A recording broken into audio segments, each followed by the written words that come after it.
Баршаңызға қайырлы күн. Сіздермен Әсем бүгін жеде қосылған сүзбелі пирогын пісіреміз. Пирогымыздың құрамына керекті қоспалар төменде жазылған. Ыдысқа ұнымызды саламыз. Бөлме температурасында майымызды турап саламыз. Қант ұнтағын саламыз. Қамыр қопсытқышты саламыз. Және жұмыртқамызды саламыз. Осылай барлығын салып, қасықпен жақсылап араластырамыз.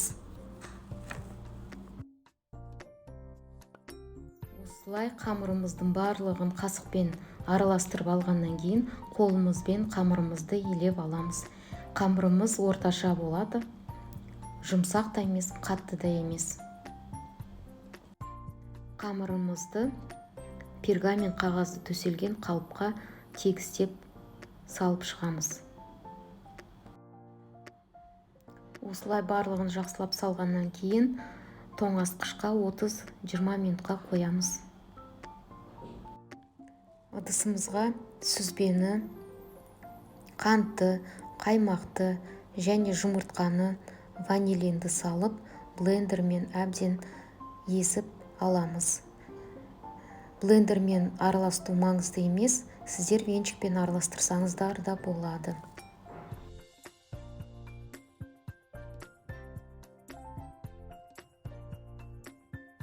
Осы массамызды енді тоңазытқышқа тұрған қамырымызды алып, соның үстіне құямыз.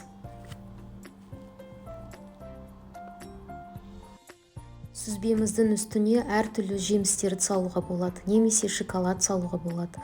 Ал мен өзім тоңазытқышта қатырылған жидектерді салғанды жақсы көремін. Сүзбемен бірге жидектер ерекше дәм береді. Пирогымызды 170 градуста 40 минут пісіреміз. Пирогымызды пештен шығарғаннан кейін 2 сағатқа суытып қоямыз. Жидектер қосылған сүзбелі пирогымыз дайын. Дәмі өте ерекше нәзік болды. Сіздерге де ұнайды деген сенімдемін. Осындай пирог пісіріп, жақындарыңызды қуантыңыздар. Менің каналыма жазылып, маған лайк басуды ұмытпаңыздар. Сіздермен болған Әсем. Келесі кездескенше күн жақсы.